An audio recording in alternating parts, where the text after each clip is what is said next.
Just gonna kind of let the lab kind of percolate a little bit, get to going. I'm not gonna take too much time though, guys. But I'm very, very excited about this MythLab. Let me check on it. I gotta just do this really quick. Very excited about this MythLab.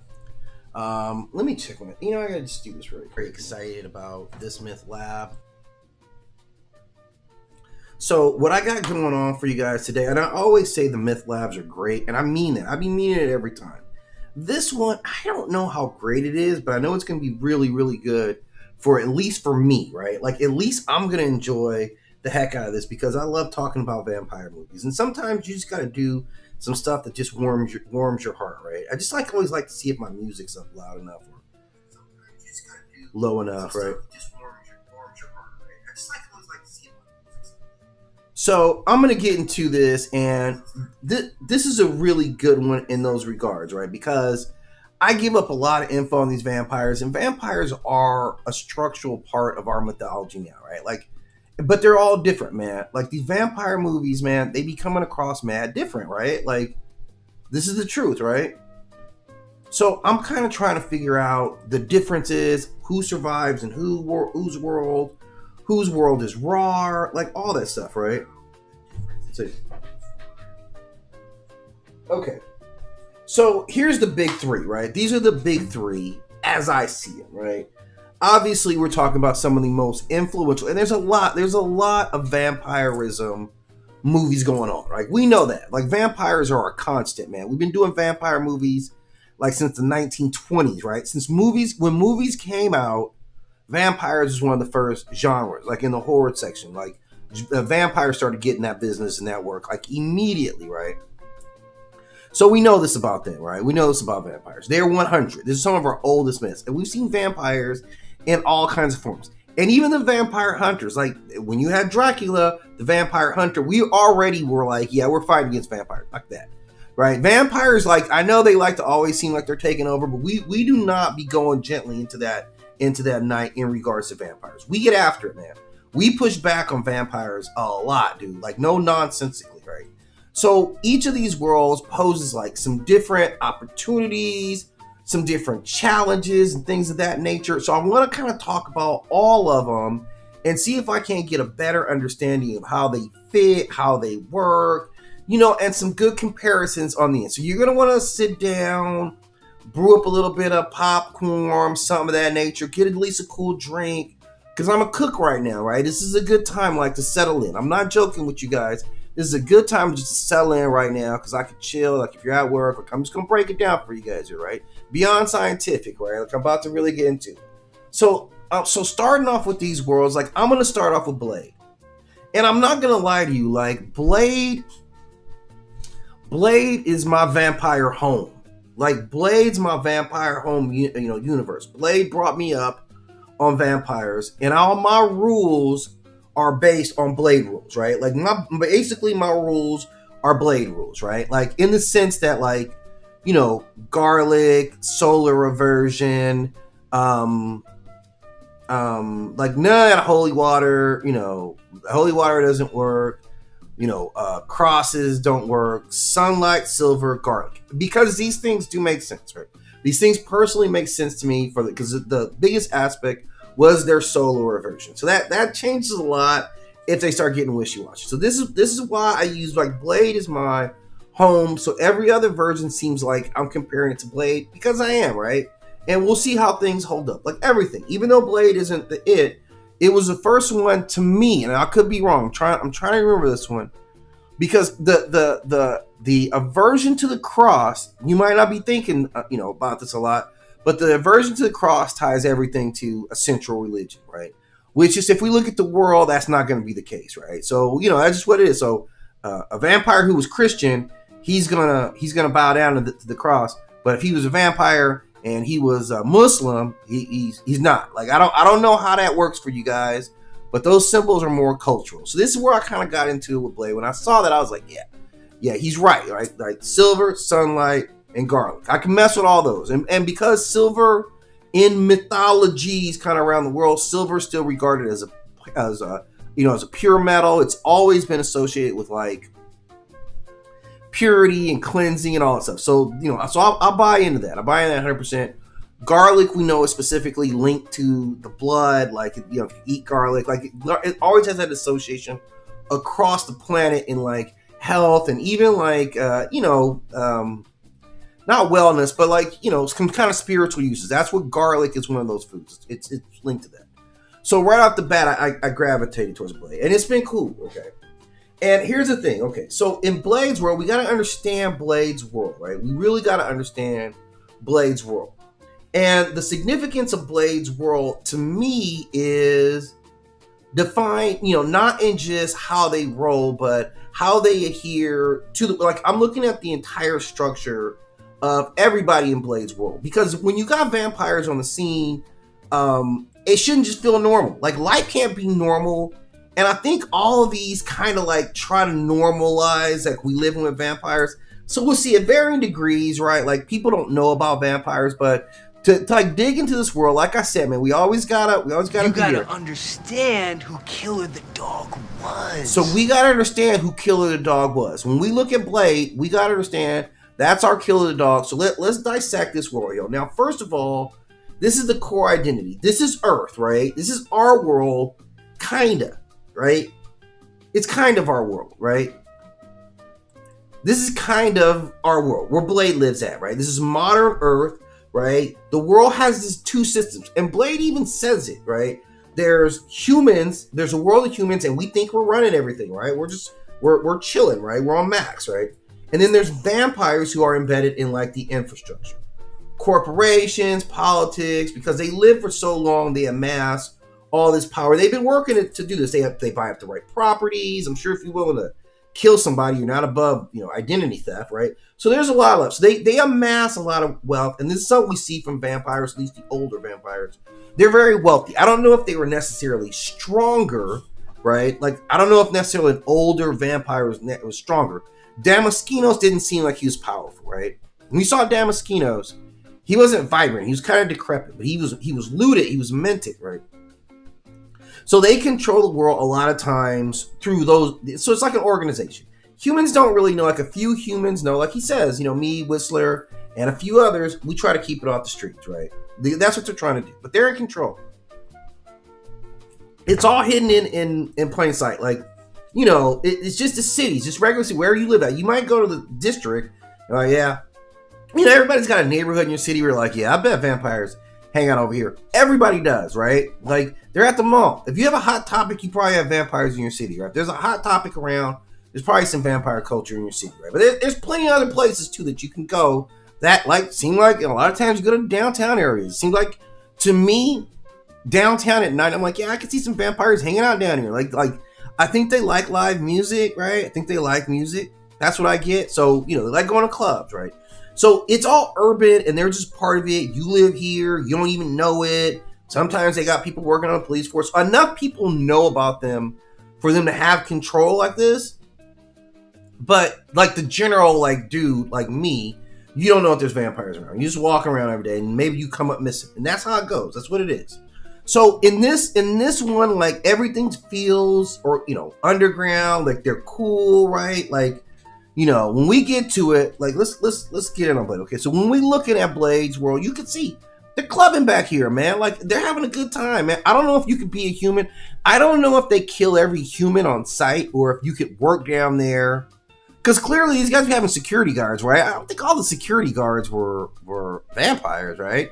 They be having regular humans around. So they do have the ability to say, hey, I'm not going to eat you, or I'm going to eat you. So they're kind of good about that stuff, right? They have blood banks. Like, they're a notorious, like, underground organization. But in Blade's world, and this is going to be important, in Blade's world, vampire relies heavily on biology. Like, it is biology. It is a virus. Like, you remember they talk about the virus and how it spreads, which is why Karen Jensen was able to fight against the vampirism, right?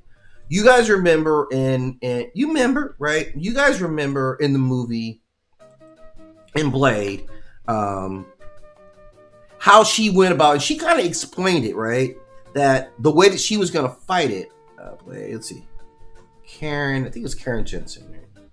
So I'm just going to pull this up for context so we understand who we're talking about in the movie. All right, let's Let's find her here. Karen Jensen. She was important in this movie, man. Played a great role, right? And I just want us to have some context on who we're talking about. And it's not because N'Bushe Wright is hot as hell, right? That's not why I'm doing this. I'm not bringing Karen Jensen up for any nefarious purposes like look at Karen Jensen. That's not why this is going on at all, right? But she is, right? Clearly she's that. And so when she talks about it, she breaks it down and she's able to cure herself of vampirism. She actually does it, like with her retrograde, whatever, where you get a detox of it and you can detox out of it. Like, so you see, if for them, it was a little bit, it was definitely biology, but it was even more like addiction kind of like put in there, right? Like, you know, you cure yourself of this thirst. Even with Blade, they're like drug addicts. And in fact, like in the second Blade with my man Nomak, with Nomak, I believe that the way that what was that name? Assad described me, said they're like crack addicts, right? If you guys don't understand what that means, again, right? Crack addicts, that crack high don't last that long. So that was one of the big differences between people who did crack and people who did coke. I only know this stuff because I was a kid growing up in the 80s, okay? So we had to understand all these differences when you start seeing crackheads popping up at the corner liquor store, okay? All this stuff. So the crackhead part, again, they're kind of referencing it repeatedly as like addiction. This biology, there's mutations in there. Even Blade, like the scene he has with Damaskinos, where they talk about like, yeah, it's cancer with a purpose. So it's all about biology, and they were mutating vampires. So some are born, you can be, they have the pure bloods, right? You have pure bloods. But there are also people who could be turned, and it's spread. So it contains a little bit. Now Blade himself is a weird hybrid because he was in utero. He was a human. His mother was human. His father was human. He was in her womb when she was bitten by Deacon Frost, right? He didn't die and come back. He was born, but this was already in his blood system, so it became part of his DNA, right? So that's how they explain Blade. It is far more biological, but you have your pure bloods, you have the multiple layers, standard humans, which that's they're everywhere. You never know when you're gonna see somebody look like Tracy Lords and she's actually a vampire, right? Hey, Kat, welcome. Yes, I'm back at the lab, right? So we're doing vampires, so I hope this isn't gonna be scary, right? I'm just letting you know. So in this world, Blades, you have all these human collaborators, you have hybrids. It's a whole like stratified system of vampirism. And the structure to the actual world is vampires are like a gang. Like they got a lot of pull, like Damaskinos or like the ruling vampire clan. They're always that. They're always like the ruling vampire because they're very competitive, and I'm sure they put down other vampire houses, but they're all very, very powerful, right? And their structure, it's like, it's a structure. It's like a corporate, the vampires in house, they're old, they've been bred into this, right? So it's structure. But they betray each other all the time. You see Deacon Frost messes everything up. Culturally, they are very much predators, right? They don't just feed. Like, man, these vampires in Blade, man, come on, man. I've seen Damaskinos' house, right? Like, I don't know if I can find a picture of that. I don't know how to look for it. Blade 2. Let me see if I can find an image of this, man.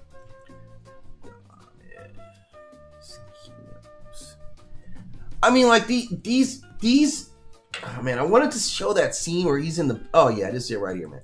This says it all right here. This image I'm about to drop on you guys right here. This says it all. Like, these vampires in Blade, they were tripping, man. Oh, man, it's going to give me that. Let me do this. I got to go old school, guys. I got to grab this image here. I got to get this image here. Because I'm like, you tripping, Damaskinos. Like, it's ridiculous. This is one of those things where I'm like, you know what? I fucking hate you guys, man. I kind of start hating them because I'm like, this don't make no sense. Like, we have to fight back against this. I've seen some vampire movies where they're like, oh, we only take our share, right? And I'm like, how many people is your share? Like, it's us, right? But look at this, man. Look at this nonsense, man. Damaskinos is just swimming in blood, man. Like, those are people. Like, where did you get all this blood that you guys are just making bathtubs of blood out of it, right? Like, it's ridiculous. We also, man, let me see if I can find this other one because this is even more nonsense. Play to drugs, like, man, I'm telling you, I know I saw this, man. Yeah, this is it right here. This is where we just get nonsensical. This is why I really got to talk about these blades, the vampires and blade. This is why we can't tolerate these guys, man. I'm telling you, there's no way to coexist with us. Okay, I just want you guys to remember that the main source of blood is you, a human, right? Okay, you got your people. You got to think about it all the time. This is what these vampires are doing over here, right? Oh, come on. Look at this. This is blood cocaine. Why you got blood cocaine? Why blood cocaine? And I'm like, okay, if you do coke, that's your business, okay? Like, I'm telling you, you need to stop doing coke. But I know it's people doing coke. I know plenty of people are like, okay, this is what's going on. I lived in LA, right? Like, near Hollywood. Okay. But blood cocaine? Like, do you know how many of us had to die for you guys to get hit of blood cocaine? After you were before you went out that night, you took a bath in blood. Like, you bathed in blood.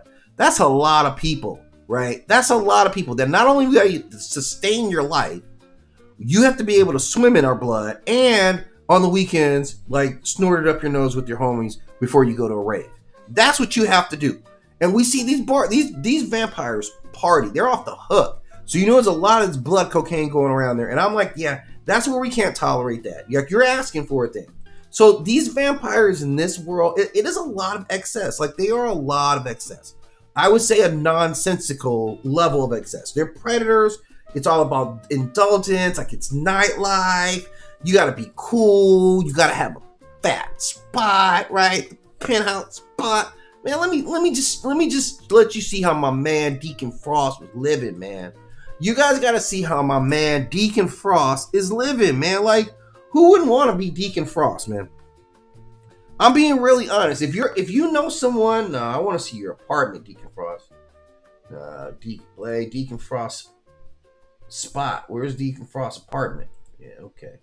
You're gonna show me this apartment. Or we had a party at his house, right? You're gonna show me his apartment, man. Man, they ain't giving you a good shot, man. It's tough, but you saw Deacon Frost bed. Let's just see Deacon Frost's bed, man. God damn it. Deacon Frost is chilling though, man. Deacon Frost is having no issues. Like, if you're Deacon Frost, who wouldn't want to be a vampire after this, man?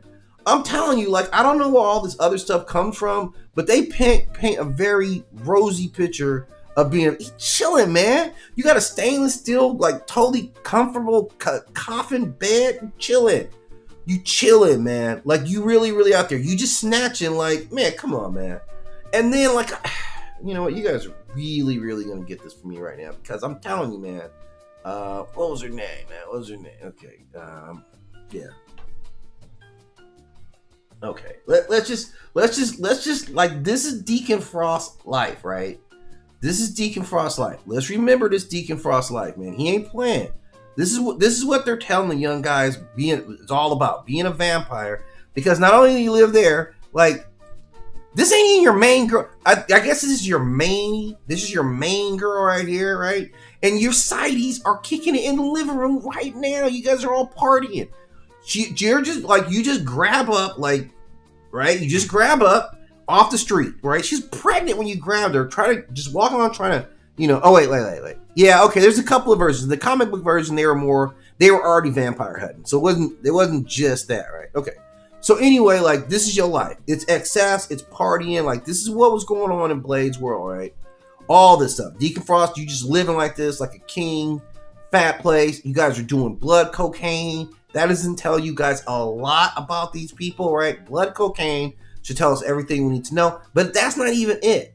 We got not just blood cocaine, also a bloodbath. Literally. I think so little of you guys that I don't care how many it takes. I don't care how many of you guys I have to kill so that I can get a bloodbath. This thing is going down. So the idea, yeah, Blade was a comic book. Blade came out in like 1978. I think the first Blade came out. And now this is interesting because, like, Blade originally, like 1978, we're still coming out of, like, the era of blaxploitation movies. So you had like Shaft was out at this time. We had already seen Blackula, right? Like, so that, and then you get like vampirism combined with that, right? So Blade was at a very unique like structure. And Blade's actually, if I'm right, I think Blade's British, right? Like Blade in the comic book, I think he's born in London. I think that's where he comes from. So they changed that, they adapted him to American, but that's Blade's. I believe Blade's from London. Check that out. I'm pretty solid that that's where Blade is. So he represents something different in vampirism. Okay, he comes at it with a different. Yeah. Now speaking about Blackula, which was hysterical, and I highly look like. Okay, I'm not gonna disrespect Blackula by saying it's hysterical. It's a good vampire movie. It's 70s, so it's got 70s style to it, right? It's 70s funk, like the outfits, like, and he was cool, like. In my community, right? I'm Black American. In my community in the 70s, it was far more acceptable to walk around in a cape than what you would think it would be, okay? So there's a whole era, right? You got to think about like this P-Funk era. Yeah, this is 70s, right? So vampires in the 70s. Your whole style works back then. You know, you could have a coat, you know, it was cool. You like, if like right now, if I'm out and I see somebody with a cape on, I'll be like, I'm not talking to him. But in the 70s, if you saw someone with a cape on, that was the guy to go talk to. And that's who Blackula was. Like, Blackula was, I believe he was a prince. Like, he wasn't no joke, man. Blackula, like, Pam Grier's in the movie. Like, this is how big it was. Like, Pam Grier's in here. I'm trying to think if I can remember any other stars. Like, if you see the movie, you know what? You may not. A lot of these stars, they're all dead by now. Like, I mean, I think Pam Grier's still alive. But this was the cast. So, like, for this time, for this era, this was like, you know, look, Pam Grier in the movie, we watching the movie, right? That's just what it was. So, it's a very cool movie. It really captures the 70s. He's a very cool, charismatic dude, right? You know, he's clean, right? He flowing vampires. You know how it is? Like, he's like, yeah, girl, you know, you come on. You know, come on over here, girl. Let me nibble on that neck. He was real smooth with it, right? And then he taught some other dudes. He was bringing up some dudes around him. He was heavily influential, man. Like, I'm telling you, this was the man. So this is kind of what we get Blade out of. We forget that, but this is kind of what the nexus that Blade's born in. And he was British, you know, so I'm sure, you know, it was a little different, but, you know, reflecting that same kind of style, 70s style. So he is a difference in, like, here's where he veers from the others is, you know, again, this is vampires use science. This is blood research, UV weaponry. This is biochemical experimentations on a whole nother level. So they're not stuck in the past. These vampires are evolving quickly. Everything around them, the vampire hunters, this entire ecosystem is evolving. They start doing blood cocaine and making, you know, they're trying to make daywalkers, right? They're trying to make daywalkers. Blade's trying to weaponize UV rays, right? This house. And Blade, he's always having to get his serum, right? So, yeah, 70s, drug addiction, it's seeped in there. It's like, it's kind of drug. So this is how it is, right? And in this world, like humans, we're just here, man. These vampires are not like, well, we're going to go eat some cow. They're not like that. They want human flesh. They want it all the time. Now, sometimes you can get a friendly relationship with a vampire, and they will have people alive that like, okay, I regularly feed on you. And they, you know, they got their rotationals, right? So you might have, you know, 2 or 3 humans. I don't know how many it takes, you know, how much you need to feed. So they can have cool relationships with humans. Doesn't happen most of the time. And they even have blood banks where they were like snatching up homeless people. They were buying blood. So they're just like, we got control. We're businessmen, we corporate, we be owning stuff. So we move behind the scenes, right? And we own a lot of property. We own all the property, right? So then that brings us to the next one. This one is a world that I really dig, man. This is Underworld, right?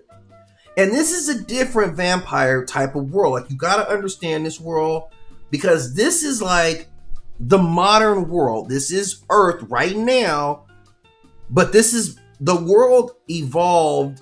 The world we live in evolved around their ancient war. They never stopped doing this, right?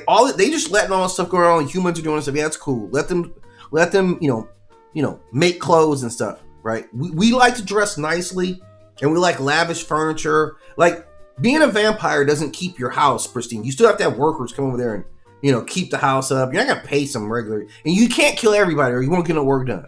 You can't kill every contractor that came and did some work at your house, right? At your castle, and they have to have their castles maintained, right? So humans exist, but we're not. They don't really care about us like that. We're just food for them. They don't care. They're not really trying to suppress us in any way. Like, they already got control, so they're not really worrying about it. And this is more about bloodlines for them. And it's evolution. It's very different. This very, very different. This is legacy. Like, they're far more legacy than anything else. So this world has layers. You don't feel them like you do with Blade, like cops and all that. This is more, it's cold. It's far more institutional. It represents itself far more as old money. I think Blade kind of did that too, but this is like definitively old world money. It's very gothic, so it's got that cool, like, Blade, like, you can't get away from vampires without going a little bit gothic, right? Like, none of it, right? So these guys in this world, man, they are ballers. They got like massive estates, strongholds. They have elegant parties. They're all like super aristocratic, and I think, like, I don't know what this is. I don't know why I did that. I don't know what this is supposed to mean, but if I do this, it means, Blade's a Brit. Like, I'm repping it OG. Like, I'm giving credit to where they actually come from. Blade is British, okay? But look, this is what it is. London spawned Blade, which it seems, because a lot of our stories kind of trace from Europe as far as being like true. We still trace a lot of true vampirism from Europe. So London is absolutely acceptable, right? How the Eastern world, where he would come from, moved into London. There's been a lot of movies about that. In fact, if you go back and watch The Last Voyage of the Demeter, man, this is a flick that you got to check out. The Last Voyage of Demeter, because that's what it is. It's the vampire going from the Eastern world to, I guess, London. I don't know if that's the West, but Western culture represented by, he went to London. London was the biggest thing on the planet at that time, so this is why he goes there. So this system, again, with Blade, everything goes way back. They're like the first immortals. The Lycans are a part of that. Like, they evolved together, then they split.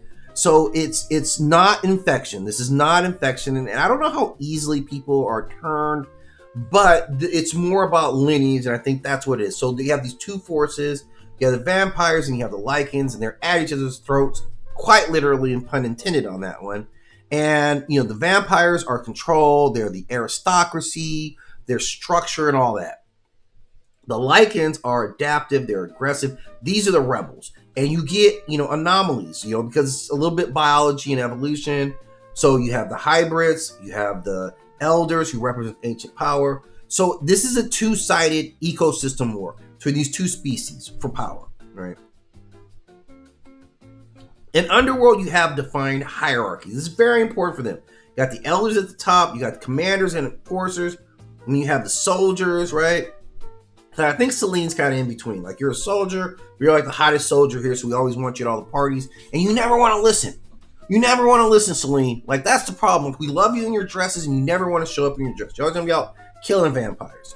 So you see, like, culturally, this different feel of, like, obligation to one another, control.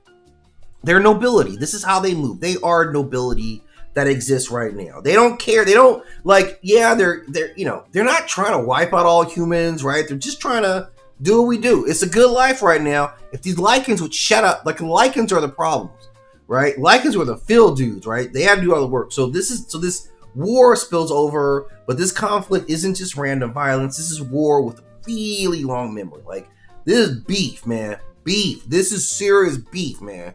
This is not what Josh said to 50, right? This ain't Josh 50. This not that kind of beef. This isn't even 50 Ti, right? It's not that. This is 50, right, versus 50, right? If you don't know what I'm talking about, 50, like, that's, check it out, right? So this is a real true blood war, and it has phases. So they don't, you have, like, at times where the primary conflict, and you had eternal betrayals, like, it was chill for a long time, or it wasn't chill if you were Lycan, right? But there's real, like, it's a constant war going on between these guys. All this stuff, technology's thrown in there. She's very well armed, so they're very modern. So this series kind of combines, like, very ancient and very modern, kind of seamlessly. And it seems like the vampires themselves are less affected by it, right? Like, you know, if I had to compare them, I don't know. I don't know if Damaskinos, because like, I don't know if Damaskinos fits in this world. I don't think that he does. They're you know, they're different. I don't know how they fit in this world, but you know, it's further investigation. Now, in Blade's world, like obviously we knew silver, sunlight, all things were the weaknesses. In this world, like they still have some of the same weaknesses, right? They're, you know, then that matters, right? They exist, but they're always being challenged because they're trying to evolve. They're evolving away from this, right? I don't know if there's a lot of experimentation, but they're definitely evolving through this. And every time you see a hybrid, these rules start to change on what they're actually vulnerable to. But they've always got weapons, so they're continually tracking these changes. They're trying to track all the hybrids because that's what it is. As far as, you know, the role of humans like me and you, yeah, we don't really matter that much. They don't really care. Like they exist. We you know, they care that we exist, and that's about as far as they go. They don't really have. They're already in charge, so they're not really tripping off of us at all. And we just live there. We coexist. I mean, if it's called coexistence when you don't have no control and they just let you do whatever you want to do right then, okay. So we coexist with them, and that feels good to me because I haven't had one of them run up on me yet. Now, the one that I think is the most interesting, and this is a deep one here for me. I'm not gonna lie to you guys. I'm heavily conflicted with Anne Rice's work, right? I'm heavily conflicted with Anne Rice's work. Here's what I can say about Anne Rice's work, okay? Nobody loves vampires more than Anne Rice, right?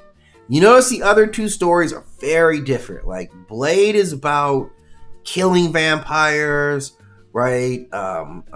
Underworld is about the war with the vampires, their internal war. But Anne Rice is about being with the vampire or becoming a vampire, right? She's very intimate with vampires. She represents vampires in a completely different way. And I almost was like, you know what? Right? I seriously was that way, right? I seriously was that way. But then I'm going to tell you guys what happened, man. I'm going to tell you guys what happened, man, right? This is what got me back, man, right? Like, you know, like I said, man, you know, Brad Pitt obviously is a great actor, right? And everybody in this movie was premier acting. I think the story's pretty well done. I haven't read any Anne Rice books myself. I think my wife's got like all of them, right? But I haven't read any Anne Rice books myself, like ever. So that I can't really judge it by more than what I've seen in the movies. And I'm like, you know, they're cool. It's, you know, they're very emotional. But what brought me back was this right here. This is what brought me back. And not for the reason that you guys are going to think. No, it's not because it's Aaliyah and she was hot. That's not it.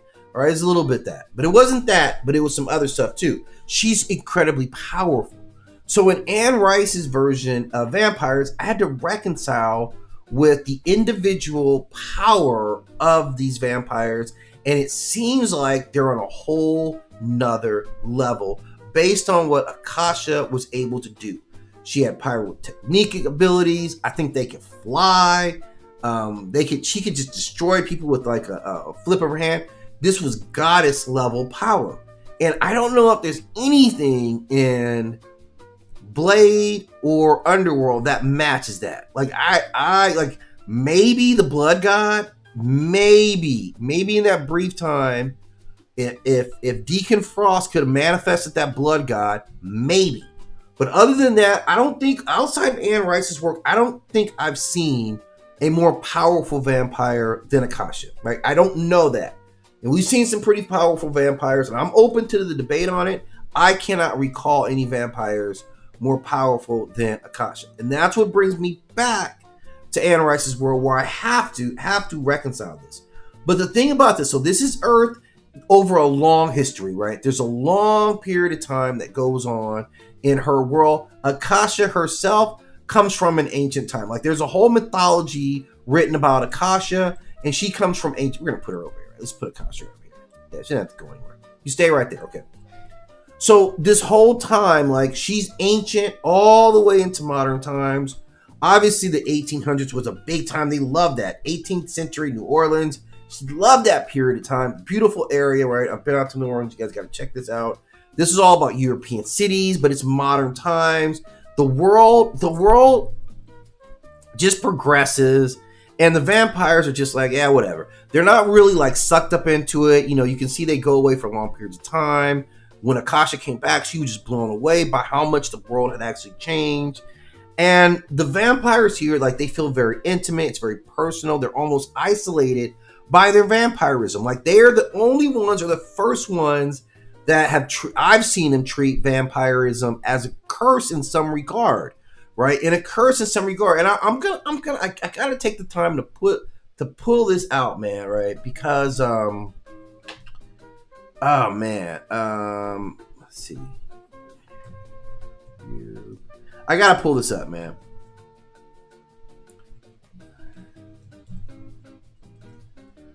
Okay, let's pull this up. This is where it gets kind of like, they get into it, man. They actually get into it, right? Like, it was crazy. I gotta pull this up, man. I'm sorry, bear with me, guys. I know I've been pulling up a lot of images today, but you know, all images matter, right? Okay. So this is it right here. Okay, all right, this is it. All right, this is where it gets nutty, because like, this is, you know, I don't know the her name in the movie. This is Kirsten Dunst's character, and for her, being turned into a vampire is a curse, because she's like a kid. I'm a kid forever. I'm a kid forever. I live forever as a child, right? If I wanted to grow up, she never gets. So she is life stuck, is what she represents. In fact, like, the overall theme was like, oh shit, it's boring to live for so long. That was the whole thing with these guys. That was the crux of the story. And then of course, like, Lestat, like, expresses all this to Christian Slater, the interviewer, and it becomes like he's telling this like amazing story of how this tragedy. You know how, like, yeah, Brad Pitt was my boyfriend, and then like Antonio Banderas got into it or something, and then we all broke up. All of us broke up at the same time. So the rest of his life, he was sad about that until he discovered Akasha, and by then it wasn't any good anymore. It was still Tom Cruise. And I don't know if Tom Cruise could have played that rock star part. I just don't know. I don't know. Outside of like, what was that? Like Risky Business. Like, I would tell Tom Cruise, leave that dancing alone. I'm just telling this for you, Playboy. So the whole thing about this world is that this is the most supernatural of all these. That's one of the biggest differences. Where Blade sees it as more biology. Underworld, it's bloodline. They're species. They are specifically a species. They didn't teach you about this in high school, but it should have been in your biology class. That's what Underworld is, because the vampires and the Lycans, they exist. These are a species that diverge from each other. So this is 100% within the ecosystem. So they pitch this as they're normal to this ecosystem. And Blade doesn't necessarily, like, Blade's kind of a virus too, so I don't know.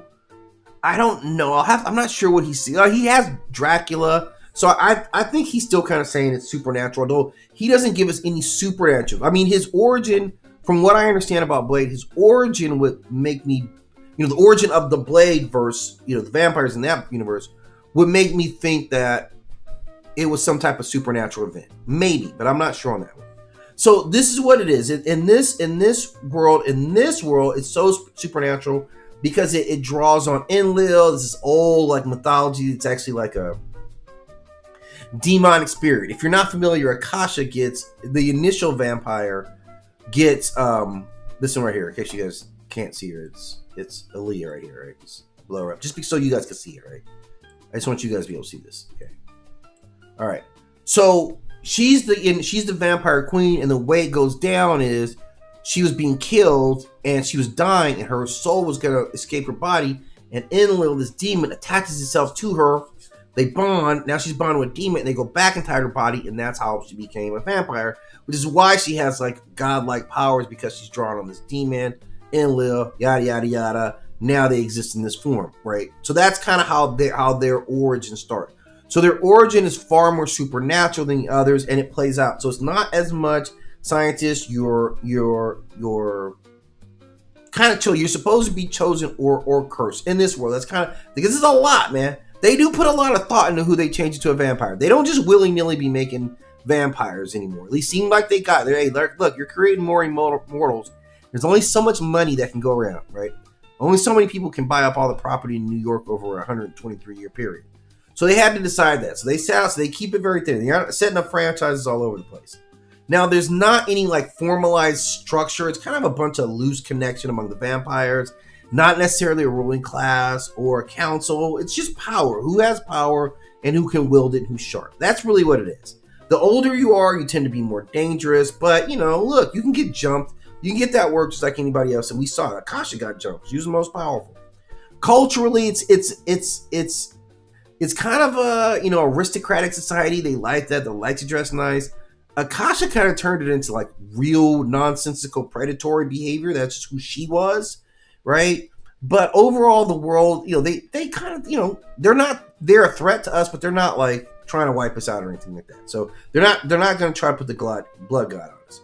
So their conflict is very different, man. Their conflict is about what's going on in your head, loneliness, like disassociation, trying to find identity, morality, loneliness. All those things exist in this world. It's not a war-driven world. You know, their weakness, they're still very susceptible to sunlight. Other than that, man, we haven't seen a lot other than like magic, you know, when they killed Akasha. So I guess they did use some weaponry on her. So that proved to work. She was able to be killed or had the spirit taken from her, whatever it was. So, you know, that's kind of it. Humans are food here most of the time. Some of them become companions. They can even love you a little bit, right? But that's it. They don't just feed on humans. They kind of hold on to humans. So they're intuits too. And the theme of this is kind of like the burden of immortality. It's not the immortality is what really gets them. It's not necessarily the power, the control. It's what it means to live forever. So 3 very different worlds. And I'm telling you guys right now, like picking the one you choose to roll with, man, if I gotta look at them, if I look at the nature of them, Blade is biology, right? If I gotta look at who you guys are, if I have to navigate this world, what world do I choose, right? Let me get rid of this young image of Kirsten Dunst, who did a great job in this movie, by the way. Excellent job in this movie, by the way. It's a great film. She really expressed her character's intent very well. So if I'm looking at this world, Blade's world, they're a biological virus. Underworld, they're a full-blown on species. An Interview with the Vampire, Anne Rice's world, it's a dark curse or gift or magic that you get, right? In Blade's world, they're hunted. Vampires are clearly hunted by more than just Blade. In Underworld, there's still a strict hierarchy. So they're safe from being hunted. And an Interview with the Vampire, most people don't really even know that vampires exist. So nobody's really hunting for them. So I think they're pretty safe. In the system of what they can do, in Blade's world, these vampires appear to me more like just enhanced humans. They're anti-enhanced humans. They're faster. They can do some incredible stuff. We don't really see them flying. We don't really see them like manifesting fire and stuff like that. So,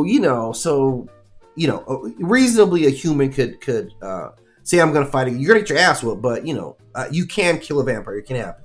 In Underworld, they're even more powerful and they're more evolving physically. So they're super fast, all that stuff. But it's really Anne Rice's world where all that flips. And as the older vampires become, extremely powerful with supernatural abilities, they are extremely powerful. I think they mix some magic and some witchcraft in there, because I think the first two, the whole impetus were those 2 twin witches, Maricor, can't remember the other's name, who kind of summon this demon. So they're very different. Their limitations, weaknesses, Blade, it's the classic stuff: sunlight, silver garlic, tech that can overcome them. In Underworld, weaknesses exist, but the evolution of them is actively to remove. So they're always changing, and so it makes it trickier. In Anne Rice, sunlight's devastating, but beyond that, we don't see a lot of limitations for the real ancient ones. In Blade, the humans are more cattle, but sometimes they're resistance fighters, or sometimes they're working within the organization.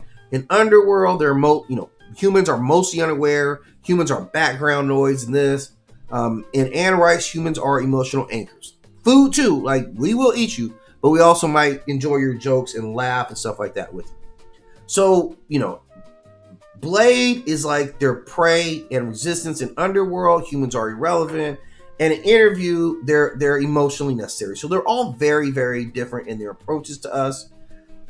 All of them kind of use various levels of technology to some degree, but their core themes is really what sets them all apart. Where Blade is about survival in this corrupt system, Underworld is about power, class, and rebellion, and Anne Rice's world is about, oh, woe is me, I live forever without Brad Pitt. That's kind of what it all wraps up to be.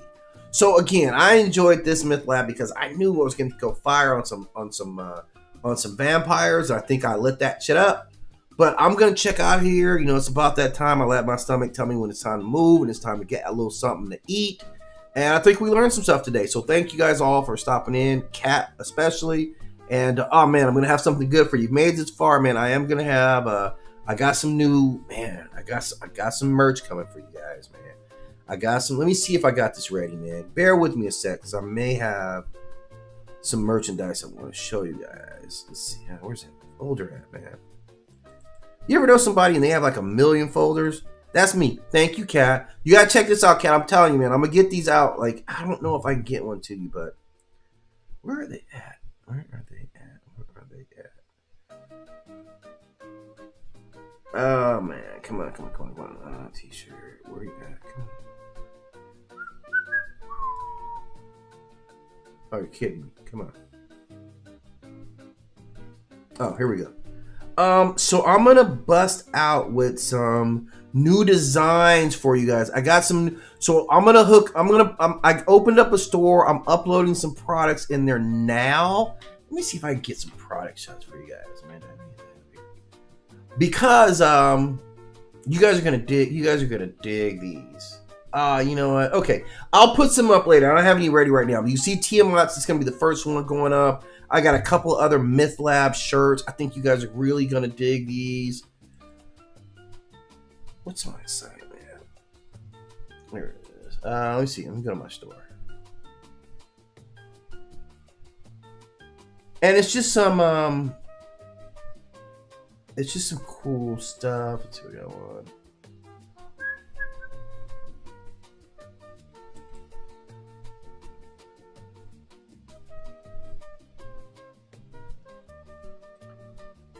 Okay, here's one. This one's just kind of a all right. This one's just kind of a promo one, but it's kind of cool. I think it's cool, guys. Take a screenshot of it here. Right? This is my MythLab kind of shirt here. It's got me on the shirt. Think about that, guys. It's got me on the shirt. I'm on the shirt, right? So you guys not only will get a cool collectible, and like I'm gonna have some actual shirts, some designs that I sell. This is gonna be a giveaway shirt, so I'll probably do it like this week. But if you can see this, there's me right there. It's me talking about myths, right? That's me, right? I have talked about Tiamat several times, but I'm never done talking about Tiamat. In fact, I think I did something on Tiamat like yesterday. I think I did something dragon-y yesterday. But yeah, I'll be back. Don't worry about Tiamat. She's not going yet. She's a dragon. Yeah. Yep. I know about Tiamat. And Tiamat's in some other mythological stories too where they hide it. So we'll talk about Tiamat a lot more. But, okay, so this is the shirt right here. Like I said, I'll be giving these away at some point. I'm just kind of getting together, but I just kind of want to bust it out. It's like the authentic MythLab t-shirt. It's going to say MythLabs, Truth, Myth Stories, and then like your boys like on the shirt. It's going to be a cool shirt. I'm going to order this for my mom. Like, the first people getting these shirts are me and my mom, because I know we'll both wear that shirt, right? So I'm going to enjoy it. But yeah. So, but I'll have some very cool stuff like Tiamat and all that stuff, and, you know, see if we can get some across the pond, or maybe I'll pick a print place there. We'll figure something out. But okay, so I'm going to check out Kat. Like, you know, take it easy as always. I love having you in here. Thank you for your support, and we'll get back at it. I don't know if she's going to wear a shirt with my picture on it, man. I'm not lying to you. I don't know. We'll see. I'll order it. We will see. I guess that's the question right now. So we'll find out. We'll see. I mean, not in a bad way. I'm just saying I don't know if she'll do it. Like, I will, obviously, and I know my mom's will, but that's as far as we know for sure. And this is not even like a bad. I'll tell it to her, and she's gonna laugh when I tell her. When I tell her, she's gonna laugh too, right? So we'll see. So anyway, I'm gonna run it past her, but I'm gonna get up out of here right now, and then I'll be back talking to you guys probably tomorrow.